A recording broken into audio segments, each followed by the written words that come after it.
사랑하는 새날 친구들 반갑습니다. 묵상을 통해 하나님의 진리를 깨닫고 진리 안에 힘을 얻는 시간이 되게 축복합니다. 여러분과 말씀을 나눈 최성규 목사입니다. 살아가면서 예기치 않고 찾아오는 어려움과 문제들이 있는데요.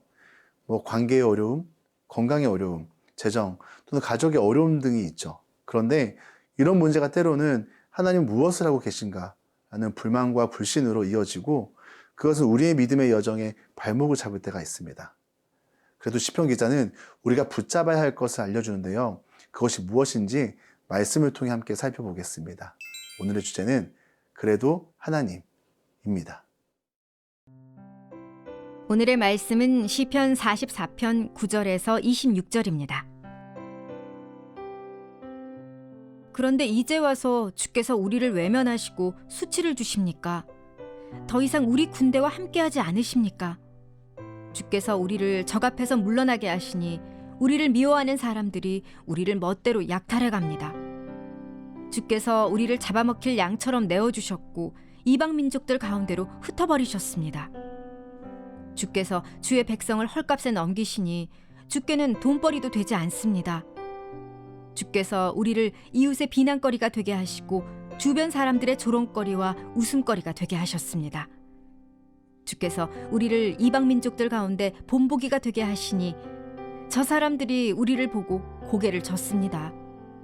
내가 하루 종일 혼란스럽고 내 얼굴이 수치로 뒤덮였으니 이는 나를 비난하고 헐뜯는 사람들의 빈정거림 때문이며 적들과 보복하려는 사람들 때문입니다. 이 모든 일이 우리에게 임했으나 우리가 주를 잊지 않고 주의 언약을 소홀히 하지 않았습니다.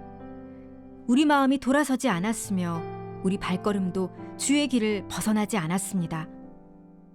그러나 주께서는 자칼의 처소에서 우리를 쳐부수셨고 죽음의 그림자로 우리를 덮으셨습니다. 우리가 혹시 우리 하나님의 이름을 잊었더라면 혹은 이방 신들에게 손을 뻗었더라면 하나님께서 설마 모르셨겠습니까? 주께서는 마음의 비밀도 다 아시지 않습니까? 그러나 우리가 주를 위해 하루 종일 죽임을 당하니 마치 도살장에 끌려가는 양 같은 신세입니다. 오 여호와여 깨어나소서. 왜 주무시고 계십니까? 일어나 우리를 영영 외면하지 마소서. 왜 그렇게 주의 얼굴을 숨기시며 우리의 처참함과 억압당하는 것을 잊고 계십니까? 우리 영혼이 흙먼지에 처박혔고 백가죽이 땅에 붙었습니다. 일어나 우리를 도와주소서. 주의 변함없는 사랑 때문에라도 우리를 구원하소서. 우리가 읽고 있는 시편 44편은요. 이스라엘 백성이 잘된 상황이 아니라는 것을 본문을 통해 잘 느낄 수 있습니다. 이스라엘은 외적인 침략을 당하고 국가적으로 위기를 맞아 이 고라 자손들이 하나님께 올려드리는 기도의 고백입니다. 온 유다가 초토화되고 예루살렘마저 함락될 위기의 때인데요. 시편 기자는 이러한 어려움을 계속해서 기도로 고백하고 또 고백합니다. 그런데 이 시편 기자는 이런 어려움 속에서 어떻게 보면 불평이 가득 담겨 있는 것 같은데 하나님께 마음 고백하기를 포기하지 않습니다.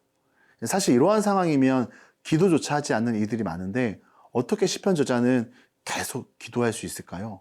9절 말씀 함께 읽겠습니다. 그런데 이제 와서 주께서 우리를 외면하시고 수치를 주십니까? 더 이상 우리 군대와 함께하지 않으십니까? 9절부터 14절까지 패배한 상황들을 고백합니다. 그런데 주어가 다 주님이에요. 주께서, 하나님께서 패배하게 하셨기 때문에 우리가 패배했다고 고백하는데요. 우리가 오해하면 안 되는 것이 지금 시편 기자가 하나님 때문에 졌어요. 하나님 때문에 패했어요. 원망하는 게 아닙니다. 하나님, 어떻게 이러실 수 있죠? 따지는 것도 아닙니다. 지금의 상황과 환경을 고백하면서 하나님의 도우심을 구하는 것입니다. 하나님의 사람들은요, 원망하거나 탓하지 않습니다.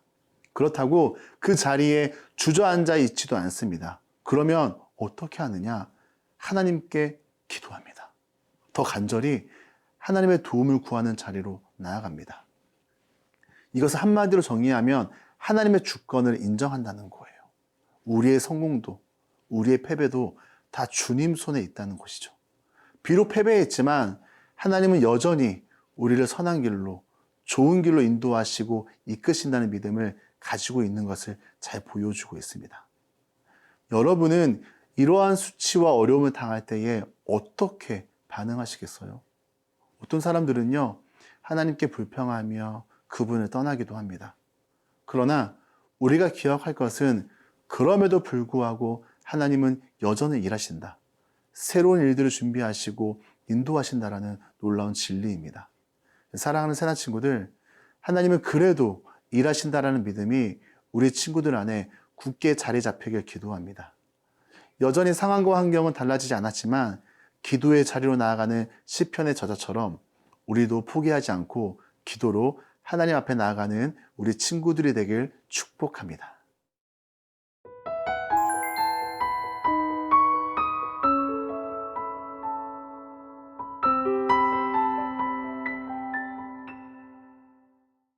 (17절) 말씀 함께 읽겠습니다.